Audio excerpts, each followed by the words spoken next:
ఐక్యరాజ్య సమితి సాధారణ సభ 2026 సంవత్సరాన్ని అంతర్జాతీయ మహిళా రైతు దినోత్సవంగా ప్రకటించింది. దీని ప్రధాన లక్ష్యం వ్యవసాయంలో మహిళల కీలక పాత్రను గుర్తించడం, వారికి ఎదురయ్యే అడ్డంకులను తొలగించి లింగ సమానత్వం సాధించడం, భూమి యాజమాన్యం, మార్కెట్ ప్రాప్యత వంటి సమస్యలపై విధానాలను రూపొందించి మహిళా రైతుల సాధికారతను ప్రోత్సహించడం దీని ముఖ్య ఉద్దేశం.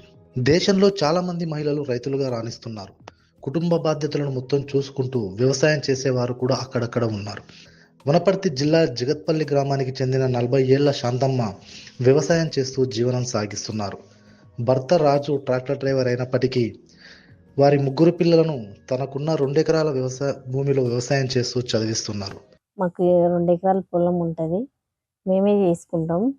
మాకు బర్రెలు ఉన్నవి, బర్రెలు మావి మొత్తం నేనే చూసుకుంటాం. మాదైతే ఈడైతే ఎకరం 2 ఉంటుంది అన్న. 2 ఎకరాలు. నువ్వేమేమి వ్యవసాయం చేస్తావు? మేము వరి, సోనా నాటుతాం, వడ్లు నాటుతాం. వరి అయితే ఎక్కువ వ్యవసాయం మొత్తం నువ్వే చూసుకుంటావా? వ్యవసాయం అంతా మేమే చూసుకుంటాం. ట్రాక్టర్కి వెళ్ళిపోతాడు. ఎన్ని సంవత్సరాల నుంచి చేస్తున్నారా? మేమైతే 20 సంవత్సరాలు అయింది. ఎకరం మీద ఇక 2 వస్తుంది, 2 ట్రాలీలు అవుతాయి అంతే. పెట్టిన పెట్టుబడి లాభం, మా కష్టం వెలుగుతుంది అంతే. దాంట్లో తోపాటు మళ్ళీ తూకాలు పోయడం, మళ్ళీ చూసుకుంటాం. ఇప్పుడు అయిపోయింది కదా, నెక్స్ట్ మళ్ళీ ఈ నెల నుంచి స్టార్ట్ అయింది. వనపర్తి జిల్లాలోని మరొక గ్రామం మెంటపల్లికి చెందిన 50 ఏళ్ల ఇందిరమ్మ 30 ఏళ్లుగా వ్యవసాయం చేస్తున్నారు. ఇందిరమ్మ భర్త సుబ్బయ్య అనారోగ్యం కారణంగా 10 ఏళ్ల కింద మరణించారు. అప్పటి నుంచి ఆమె మొత్తం చూసుకుంటూ వస్తుంది. 2019లో పెద్ద కుమారుడు చనిపోగా కూతురికి పెళ్లి చేసి మిగతా 2 కుమారులను చదివించుకుంటున్నారు. కుమారులను మంచి స్థానంలో చూడమే తన లక్ష్యమని చెబుతున్నారు ఇందిరమ్మ గారు.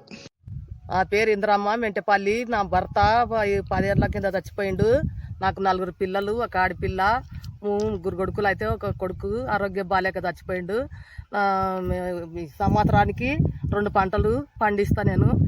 పిల్లలు 2 పిల్లలు చదువుకుంటున్నారు. మా కుటుంబాన్ని నేను సాధించుతా.